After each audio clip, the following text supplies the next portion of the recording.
자, 110번 문제 특별한 거 없죠? 110번 문제 특별한 거 없고 111번 문제. 자, 친하는 국민 여러분, 문학 문제를 풀다 보면 맨날 나오는 문제가 화자가 청자에게 말하다라는 문제가 있잖아. 화자가 청자에게 말하다. 오케이? 그러면 지금 111번 문제를 읽어보면 랑케이 관점에서 비판할 수 있는, 이렇게 되어 있지. 랑케이 관점에서 비판할 수 있는. 화자가 누구란 말이고 88쪽이다. 화자가 누구란 말이고 랑케. 그러니까 이 문제는 비판이라는 곳에 눈이 가면 점수가 안 나온대. 오케이? 비판이라는 것에 눈이 가는 것이 아니고 화자가 누굽니까? 그러니까 랑케의 관점이 아닌 것은 그냥 그게 답이다. 독서 지문에서는 보통 이 문제가 잘 안 나오고 문학 지문에서 많이 나오는데 화자가 청자에게 말하다. 무조건 화자의 말이 답이다는 얘기다. 그런 것들이 소위 말해서 시험 치는 요령이 되겠고요.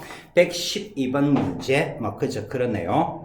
자, 111번 문제 오늘 문제 유형 머릿속에 집어넣어라. 111번 문제 유형 머릿속에 집어넣고요. 자, 지문 들어갑니다. 역사적 사실은 과거에 일어난 개체적 사건 그 자체를 의미하기도 하고 역사가에 의해 주관적으로 파악된 과거의 사실만을 의미하기도 한다.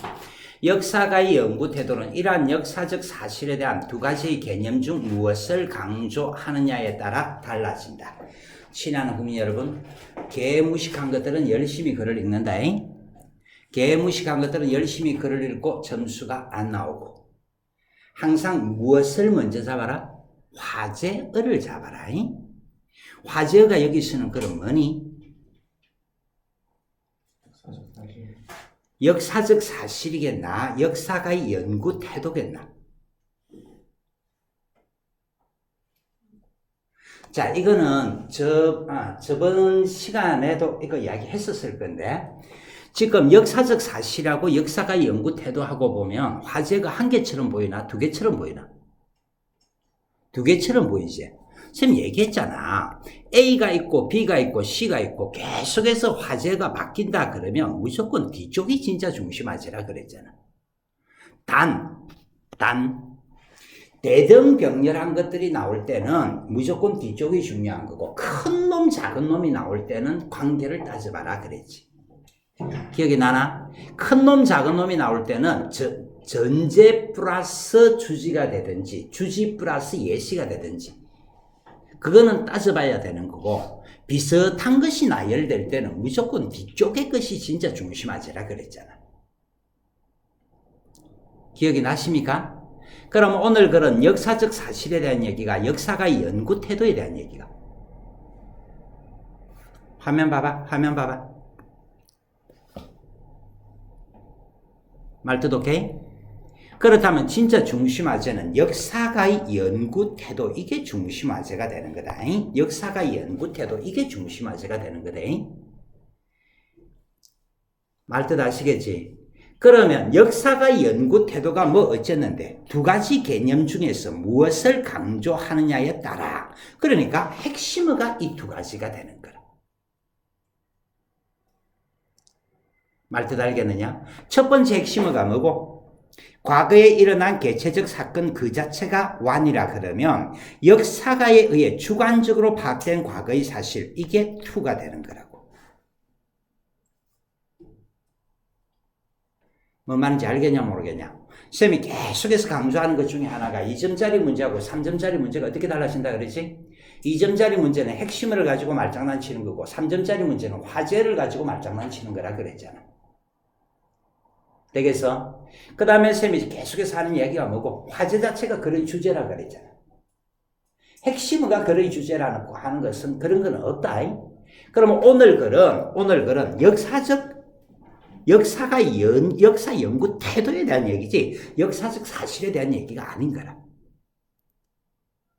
말 되겠습니까? 만약에 오늘 글 주제를 물어본다. 주제가 바로 뭐니? 역사가의 역사 연구 태도의 관점 두 가지. 이게 주제라고.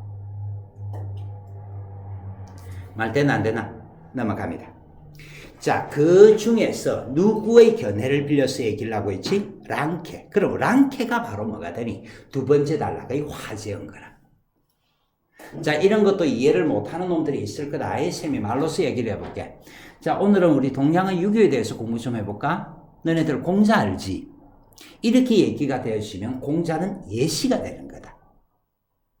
자, 이번 시간에는 공자 사상에 대해서 공부 좀 해볼까? 라고 얘기를 한다면 공자는 뭐가 되노? 중심 화제가 되는 거야. 말뜻 알겠느냐? 사람 이름이 나온다고 해서 예시 인용이 아니고 두 번째 단락은 바로 랑케의 관점. 이게 바로 중심 화제인 거라. 랑케의 관점. 됐죠?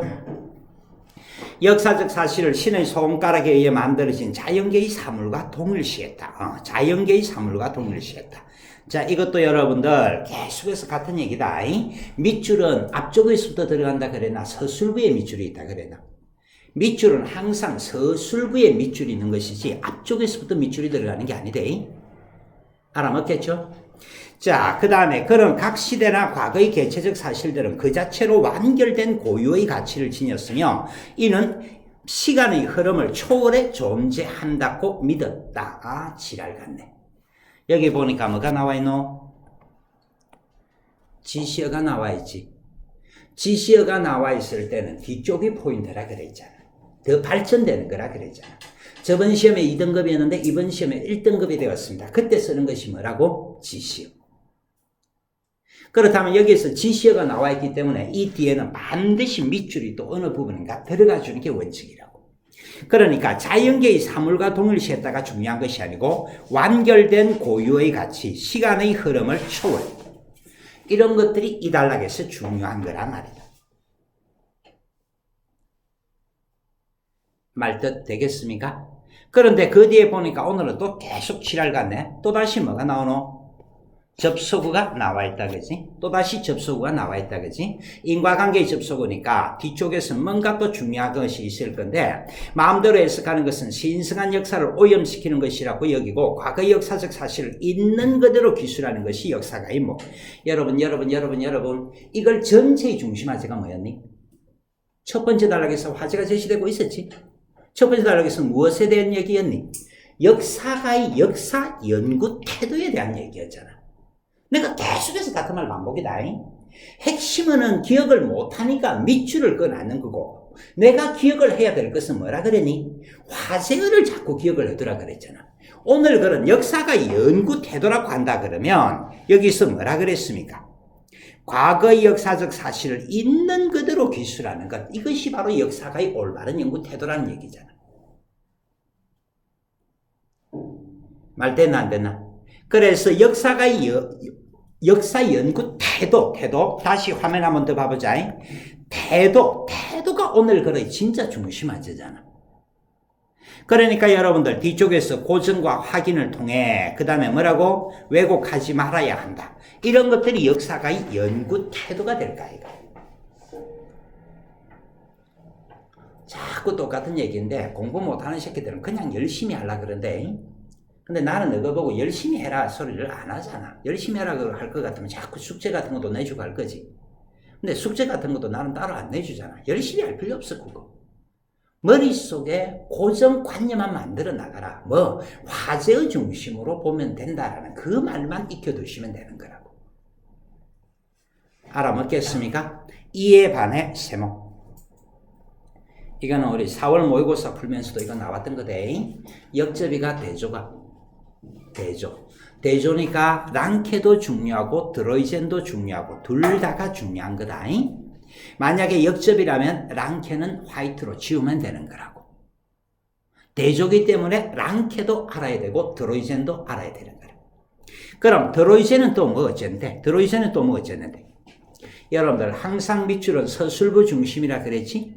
역사가의 주관적 인식에 의해. 그렇다면 랑케하고 드로이젠은 완전 달라진다는 거 알겠죠? 말뜻 오케이? 자, 그래서 뭐라고 했니? 과거 사건들을 이해하고 해석하여 하나의 지식 형태로 구성을 해라. 그리고 그래서가 잡히기 때문에 그리고도 잡히는 거다. 뭐라 그래서? 사료 고증만으로는 과거에 대해 부분적이고 불확실한 설명을 찾아낼 수 있을 뿐이다. 그래서 여러분들 사료 고증에 대해서는 인정을 하고 있는 거가 불인정이지. 하지만 세모 앞에 거 완전 15분에 완전 15분이니까 이 뒤쪽에서 진짜 내용이 들어있는 거다. 오케이? 이 뒤쪽에서 진짜 내용이 들어있는데 얘들아 세 번째 단락 네 번째 단락 중심하지 불러. 드로이젠의 관점이 중심하지라고. 핵심은 밑줄만 끄두고 나중에 필요할 때 찾아보면 되는 거라고. 기억을 해야 될 것은 랑케의 관점과 드로이젠의 관점이다. 이런 것을 기억을 해 주셔야 되는 거라고. 알아먹겠습니까? 그래서 드로이젠은 뭐라 그랬니? 역사가가 임의로 과거의 사실을 이해하고 해석한다고 본 것은 아니다. 여러분들 긍정의 서술어니 부정의 서술어니? 부정의 서술어지? 자 계속해서 같은 이야기다. 비문학 독서지문은 설명문 아니면 논설문이거든. 설명문 아니면 논설문인데 부정의 서술은 중요하겠나 쌩까야 되겠나? 쌩까야지. 말뜻 오케이? 그러니까 아니다라는 말이 붙어 있으니까 여기에서 어떤 밑줄이 들어갈 위치는 아닌 거라. 역접의 접속과 하지만이 나와 있었으니까 반드시 중요한 내용은 여기에 들어있지. 중요한 내용은 여기에 들어있지만은 아니다. 부정의 서술어가 초점이 아닌 거라. 자, 그는 역사가가 과거의 개체적 사실들 가운데 일부를 역사적 사실로 인식하는 과정에서 역사가의 주관이 개입하기 이전에 결정적으로 작용하는 범주로서의 역사가 있다고 보았다. 여러분들 범주로서의 역사가 뭐지? 그래서 그 뒤에 뭐가 나오니? 즉, 오케이? A 즉 B, A 곧 B 말하자면 다시 말하면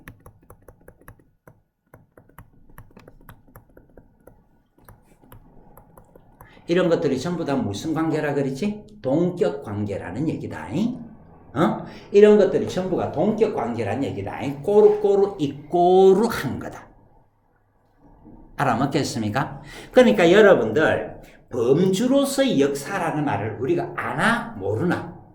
무슨 말인지 모르잖아. 모르니까 뒤에서 똑같은 말을 풀어서 서술해주고 있는 거라고. 똑같은 말이라고. 범주로서의 역사. 그래서 범주로서의 역사라고 하는 것이 역사가의 역사인식을 선언적으로 규정한다. 자, 뭐라고 했습니까? 역사가의 역사인식을 선언적으로 규정, 선언적 규정. 오케이? 여러분들 선언적이라는 말의 반대말은 경험적이라는 말이다. 경험적이라는 것은 귀납법하고 똑같은 얘기거든. 근데 선험적이라는 것은 아주 무식하게 이야기를 하면 태어나면서부터 아는 것이 선험적이야. 자, 선언적으로 규정한다고 본 것이다. 이때 역사인식의 범주를 형성하는 것은 일륜적 세계이다. 일륜적 세계 동글뱅. 여러분들 이런 거는 기계적으로 동글뱅이 돌려야 되는 거 알지? 개념어잖아, 개념어. 개념어가 바로 화제어야. 오케이? 그래서 이 글에서는 드로이젠의 일륜적 세계에 대한 얘기인 거야. 인간은 태초부터 주어진 자연의 세계보다는 인간의 의지와 행위에 의해 만들어진 세계 속에 살고 있다. 자, 의지와 행위에 의해 만들어진 이게 일륜적 세계라네. 이게 일륜적 세계라네. 따라서 그것과의 연관 속에서만 파악을 해주라 그랬습니다. 그렇다면 친애하는 국민 여러분, 네 번째 단락 다시 한번 정리를 합시다. 네 번째 단락은 중심화제가 뭐니? 드로이젠의 일륜적 세계. 개념은 그 자체가 바로 화제가 되는 거예요. 드로이젠의 일륜적 세계. 그래서 드로이젠의 일륜적 세계라는데 일륜적 세계가 뭐지? 의지, 행위, 연관. 되겠느냐? 요컨대 세모. 무엇의 기능? 요약의 기능. 글 전체를 요약을 해주라 그런 얘기지. 되겠습니까? 그래서 선언적으로 주어진 일륜적 세계가 역사가 역사인식과 해석을 결정. 여러분들 끝났습니다. 세 번째 단락, 네 번째 단락이 누구의 관점에 대한 얘기였지? 드로이젠의 관점에 대한 얘기였지. 그런데 다섯 번째 단락에 들어오니까 완벽하게 그것을 어떻게 해주고 있노? 요약을 해주고 그랬잖아. 그러니까 세 번째 단락, 네 번째 단락은 방금 밑줄 끈 거하고 100% 똑같은 말이라고.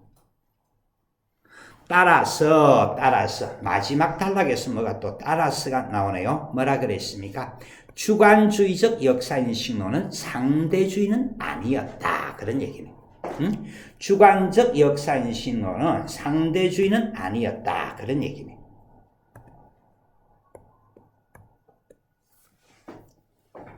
말 됐나? 자, 간만에 우리 구조도 한번 그려볼까? 이걸 전체의 중심화제는 몇 번째 단락에서 드러나 있었니? 첫 번째 단락에서 드러나 있었지. 그런데 보니까 누구의 관점과 누구의 관점을 대비하고 있었지? 랑케의 관점과 드로이젠의 관점을 대비하고 있었지. 그래서 나 단락하고 다라마가 하나의 세트가 되는 거예요. 그런데 다라마 안에서는 대등경렬이나 계속 뭔가 발전되고 있는 거가 발전되고 있는 거.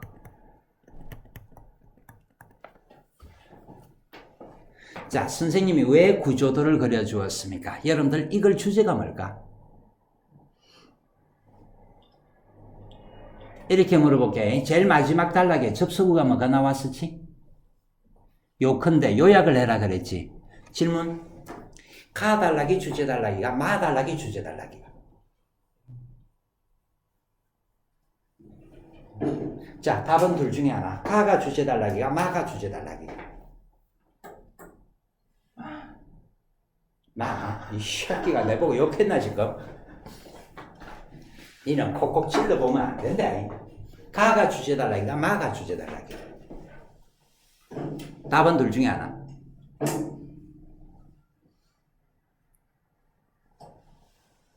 오늘도 팁을 줬잖아.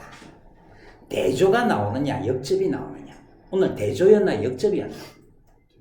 대조. 대조니까 나다 단락이 어떤 관계를 가지니? 대등병렬한 거잖아. 나다 단락이 대등병렬한 거잖아. 맞나? 그렇다면 드로이젠을 더 중시하는 거가 차이점을 밝히는 거가. 차이점을 밝힌다 그러면 이거의 주제 단락은 몇 번째 단락이고? 첫 번째 단락이 주제 단락이야.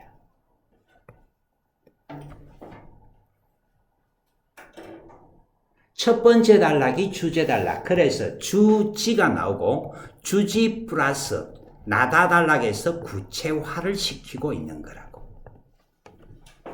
이놈의 새끼들 명색이 지금 내일 모레 시험 칠 놈들이 아직 주제도 못 잡고 큰일 났다. 말뜻 이해하겠습니까? 그러니까 여러분들 이걸 전체가 말하고자 하는 것은 드로이젠의 관점이가 역사가 역사 연구 태도의 상반된 관점이가 역사가 역사 연구 태도의 두 가지 관점에 대해서 다루고 있는 거지 드로이젠의 관점에 대해서 다루고 있는 게 아니라고. 말 됐나 안 됐나? 그러면 한 번만 더 우리 제일 첫 번째 단락에서 중심화제를 뭘 잡았지?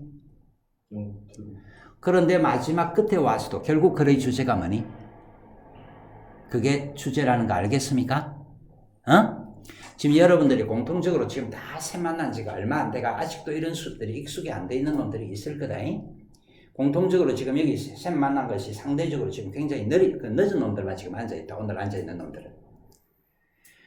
그런데 화제를 잘 잡으면 그게 바로 그의 주제가 된다라는 말. 그 말만 명심을 해두시면 오늘 그걸 완벽하게 그렇게 정리가 되나 안 되나? 완벽하게 그렇게 정리된다는 거 아시겠지? 자, 똑같은 얘기인데 국어 여러분들 국어 영역 등급 따먹기가 쉽나 어렵나? 굉장히 쉽다. 왜? 100% 유형화되어 있잖아. 그냥 몇 가지 팁 던져주면 쌤은 지금 너하고 수업을 하면서 계속해서 많은 팁들을 던져주질 않잖아. 그제? 몇 가지만 기억을 하고 있다가 그것만 유용하게 써먹어주면 되는 거라고. 근데 너는 새끼들이 전부 중학교 때부터 공부를 더러운 습관들을 배워가지고 그냥 감각적으로 자꾸 따라오려고 하다 보니까 이런 지문 읽고 나서도 그의 주제가 뭡니까? 그러면 버벅거리고 있는 거라고. 말뜻 아시겠지? 마지막으로 한 번만 딱 더. 대조였나 역접이었나? 대조니까 두 가지 전체 관점이 주제가 되는 거지 드로이젠의 관점이 주제가 아니라고.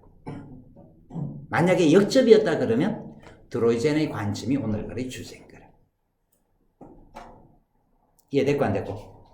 자, 문제 바로 들어갑니다. 자, 위의 거를 통해 알 수 있는 내용으로 적절하지 않은 것은 그런데 그냥 이런 것들은 일치불일치니까 별거 없죠. 자, 랑케는 객관적. 랑케는 고유한 가치는 변하지 않는다. 우리 밑줄 끈한 부분 있었냐 없었냐? 밑줄 끈한 부분 있었지? 그때 이야기를 했었다. 이 서술부에 밑줄이 들어가는 거고 지시어나 이런 것들이 나와 있으면 그 뒤쪽에 더 중요한 내용이 반드시 들어있는 거라고. 그러니까 문제를 풀면서 이런 문제들은 지시어 같은 거 뒤쪽에서 항상 선택지가 만들어진단 말이다. 근데 그런 것도 모르고 열심히 풀고 있으니까 국어 영역은 공부 방법이 없다라는 개소리들 하는 거라고. 멍멍 짓지 마라. 자, 드로이젠은 인륜적 세계와 자연 세계를 동일한 개념으로 보았습니까? 전혀 그런 거하고 관계가 없죠. 뭐가 틀렸니? 동일한이 틀렸다라는 거 아시겠지? 자, 또 같은 얘기입니다. feel 전체적인 느낌을 가지고 잡지 말고요. 지금 아직까지도 수능 시험 치는 데까지 몇 달 남아있지? 아, 이 말이 들어있으니까 이게 정답이겠구나. 이 말이 들어있으니까 이게 틀렸겠구나. 자꾸 그렇게 분석적으로 자꾸 때려줘야 된다. 근데 여러분들이 습관이 더럽게 들어있으면 뭐가 맞다, 뭐가 틀렸다가 아니고 맞는 것 같다, 틀린 것 같다라는 식으로 때려주는 거거든. 그러니까 국어 공부를 열심히 해도 맨날 다람쥐 쳇바퀴 돌듯이 똑같은 점수가 나오는 새끼들이 있어. 투자를 하면 투자만큼 점수가 올라가야 될 거 아이가. 그렇게 못하는 새끼들 중에 하나가 대표적인 것이 뭐냐 그러면 전체적인 느낌 가지고 맞는 것 같다, 틀린 것 같다. 그건 항상 옳지 못하다라는 거다. 그래서 여러분들 부정적으로 보았다. 그런 말들 있었던 것 같죠? 그 다음에 선험적이라는 말 분명히 있었습니까? 없었습니까? 있었던 것 같죠? 자, 111번 문제 다시 들어갑니다. 111번 문제. 여러분들 이런 문제 비판이라든지 이런 데 눈길 가면 조지는 거다. 비판하시오. 반론을 제기하시오. 이런 비판, 반론 이런 데 눈이 가버리면 조지는 거다. 오케이? 자, 여기서는 화자가 바로 누구니? 랑케이 관점. 그러니까 이 문제는 답을 비판할 거 잡을 필요가 없어. 비판이라는 말 없다 치고 문제 풀면 돼. 다음 중 랑케이 관점이 아닌 것은 그런 식으로 문제를 풀어주시라고. 알아먹겠느냐? 그런데 여러분들 일단 랑케이 관점은 아까 전에 어떤 거였지? 랑케이 관점은 아까 전에 어떤 거였지?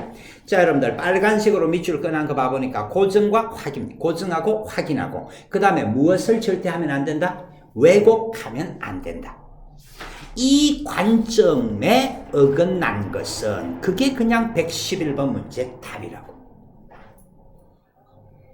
이해되나 안 되나? 자, 그랬을 때 선택지 1번 어휘들을 어휘군별로 분류. 이런 것들이 지금 뭐 하고 있는 거니? 이런 것들이 바로 고증하고 확인하고 있는 거잖아. 장신구와 생활용품 등을 수집. 비석의 문구를 채로. 이런 것들이 고증하고 확인하는 거잖아.